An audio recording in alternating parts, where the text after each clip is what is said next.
इस मूवी की स्टार्टिंग में हमें एक लड़की को दिखाया जाता है जिसका नाम होता है एलिस, जो कि अभी अपने स्कूल में पढ़ रही है और उसकी क्लास के टीचर सेक्स एजुकेशन पर लेक्चर दे रहे थे। तो मर्फी ये बताती है कि भगवान ने केवल सेक्स को एक पर्पस के लिए बनाया है, जो कि हमारी जनरेशन को भी आगे बढ़ाना, और मैरिज से पहले हम लोग किसी के साथ कोई भी तरीके से सेक्स करते हैं तो वो गॉड के नियमों के खिलाफ है। तो एक लड़का उनसे पूछता है कि टीचर मास्टरबेशन करना भी गलत है? तो मर्फी कहती है हाँ, मास्टरबेशन करना भी गलत है क्योंकि गॉड हमें हमेशा देखता रहता है। तो मैरिज से पहले हमें हर तरह की सेक्सफुल चीजों से बचना चाहिए। क्लास खत्म होने के बाद लॉरा एलिस से मिलती है। एलिस लॉरा से पूछता है क्या तुम्हें पता था कि मास्टरबेशन करना पाप होता है? तो लॉरा कहती है हाँ, और तुम जो टाइटैनिक के सेंसिटिव सीन को रिवाइंड कर करके देखती हो वो भी करना पाप है। तो एलिस कहती है नहीं, मैं नहीं मानती, और वो अपने घर पर आ जाती है जहाँ वो कंप्यूटर पर ऑनलाइन चैट करने लगती है। तभी उसे कोई आदमी मेल से सेक्स फोटो भेजता है, जिसे देखकर वो एकदम अपना कंप्यूटर बंद कर देती है। जिसके बाद वो कंप्यूटर को दोबारा ऑन करती है और फोटोज को देखने लगती है। तो वो एलिस से उसके बारे में पूछता है तो एलिस उसको अपने बारे में बता देती है। वो कहता है कि तुम अपनी एक पिक भेजो।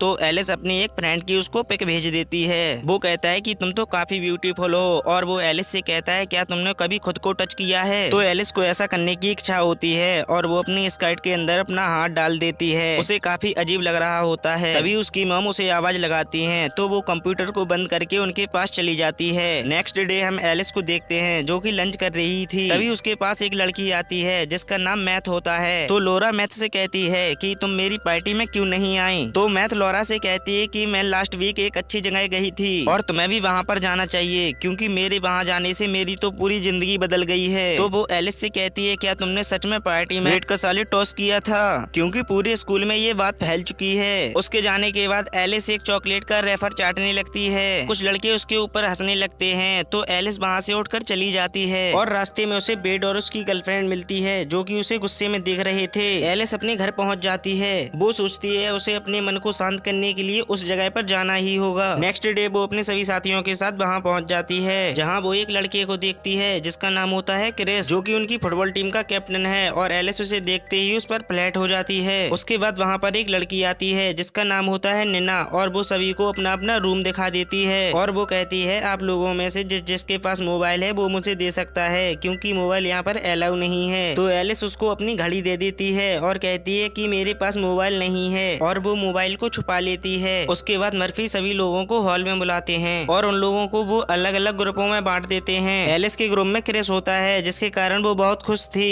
तो मर्फी कहती है कि आज तुम जो एक्सपीरियंस करने वाले हो वो तुम्हारी जिंदगी में आने वाली कठिनाइयों से लड़ने में तुम्हारी मदद करेगा, और उन लोगों को एक एक फॉर्म देता है और कहता है कि अभी तक तुम लोगों ने जो जो फील किया है उस पर एक सर्कल बना दो। तो एलिस टर्न ऑन पर भी सर्कल बना देती है और वो बाद में उसे मिटाती है। जब वो नहीं मिटता तो उसे पूरी तरह से वो काट देती है। जिसके बाद नीना वहाँ पर स्पीच देने के लिए आती है और कहती है कि मेरी फैमिली में मुझे कुछ नहीं समझा जाता, और यहाँ पर आकर मुझे यह पता चला कि मैं अकेली नहीं हूँ, मेरे साथ गॉड हैं और वो मेरे साथ हमेशा ही रहेंगे। और अगले दिन सभी लोग जंगल की ओर जा रहे थे और तभी एक लड़की गिरती है तो उसे क्रिस संभाल लेता है। जिसके बाद एलिस के मन में एक आइडिया आता है और वो गिरने का नाटक करती है तो उसे क्रिस उठाकर ले जाता है, जिससे एलिस को काफी खुशी मिलती है। और जब नीना एलिस के कमरे में जाती है तो वह मोबाइल वाइब्रेशन की आवाज सुन लेती है और एलिस से कहती है कि तुमने मुझसे झूठ कहा। जिसके बाद वो उसको सीधा मर्फी के पास ले जाती है और मर्फी कहता है कि हमने ये रूल कुछ पाने के लिए बनाए हैं, तुमने इन नियमों को तोड़ा है इसलिए तुम्हें इसकी पनिशमेंट मिलेगी। आज से तुम्हें यह पूरा कैंप साफ करना है। जहाँ पर वो एक कंप्यूटर देखती है और वो अपनी आईडी खोलकर ऑनलाइन चैट करने लग जाती है और ये पूछती है कि सैलेड का मतलब आखिर क्या होता है। तो उसे सभी लोग अलग अलग जवाब देते हैं और वो कंप्यूटर को बंद कर वहाँ से चली जाती है। जिसके बाद मर्फी सभी के घरों से आए हुए लेटर को पढ़ता है जिसको सुनकर सभी लोग इमोशनल हो जाते हैं। जिसके बाद मर्फी हॉल में आता है और सभी से पूछता है कि मेरा कंप्यूटर किसने यूज किया था, यहाँ तक कि उस पर सेक्स चैट किया था, और ऐसा जिसने भी किया है ऐसी गलती दोबारा मत करना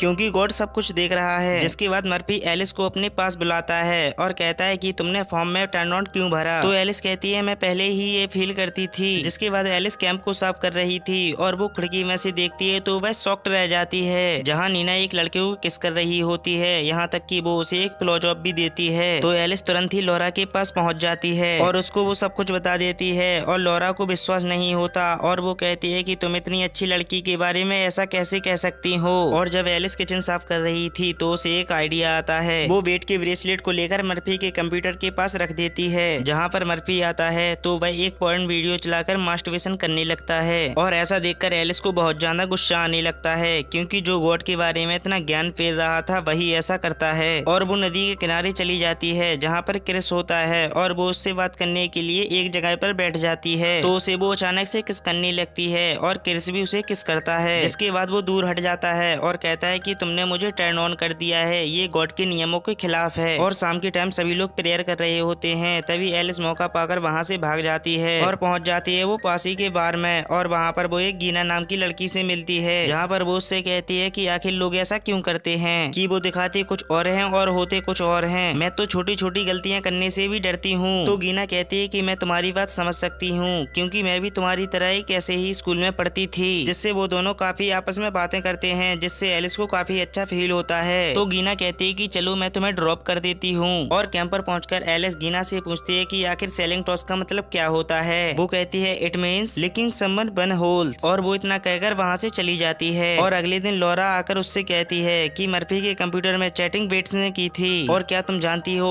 कि वो एक गे है और आज तक वो अपनी गर्लफ्रेंड की एक भी किस नहीं ले पाया, इसलिए वो तुम्हारी झूठी अफवाहें फैलाता था। तो बेट सभी के सामने आता है और कहता है कि मेरी गलतियों को माफ करना। तो मर्फी कहता है कि किसी और को कुछ कहना है तो वो कह सकता है। और वहाँ पर एलिस खड़ी होती है और वो सभी के सामने आ जाती है और वो बेहिचक कहती है कि यहाँ पर जितने भी लोग हैं सबके अलग अलग सीक्रेट होते हैं, लेकिन हम खुलकर एक दूसरे के साथ क्यों शेयर नहीं करते। हम लोग अच्छा बनने का नाटक क्यों करते हैं, हम लोग जैसे भी हैं वैसा ही दिखा सकते हैं। और गॉड भी यही चाहते हैं कि उनके चिल्ड्रन हमेशा ईमानदार रहें। और वो वहाँ से चली जाती है। अगले दिन क्रिस एलिस के स्कूल में देखकर छिपने लगता है। तो एलिस वहाँ पर आती है और क्रिस से कहती है कि तुम्हें मुझसे छुपने की कोई जरूरत नहीं है क्योंकि उस दिन जो हुआ अब नहीं होगा और हम लोग फ्रेंड बनकर तो रह ही सकते हैं। जिसके बाद एलिस पहुँच जाती है मर्फी के पास और कहती है कि मैं तुम्हें एक सच्चाई बताना चाहती हूँ। वो कहती है कि गॉड के नियमों के खिलाफ जाना पाप है। मैंने एक पॉइंट वीडियो देख ली। वो कहती है कि अब बताइए क्या गॉड मुझे माफ करेंगे। तो मर्फी तुरंत ही समझ जाता है कि एलिस उसी के बारे में बात कर रही है। वो कहता है मुझे नहीं पता, ये तुम्हारे और तुम्हारी गॉड के बीच की बात है। जिसके बाद एलिस यहाँ से अपने घर चली जाती है। जिसके बाद वो टाइटैनिक के सीन को रिवाइंड कर करके देखती है। और दोस्तों यह मूवी यहीं पर समाप्त होती है।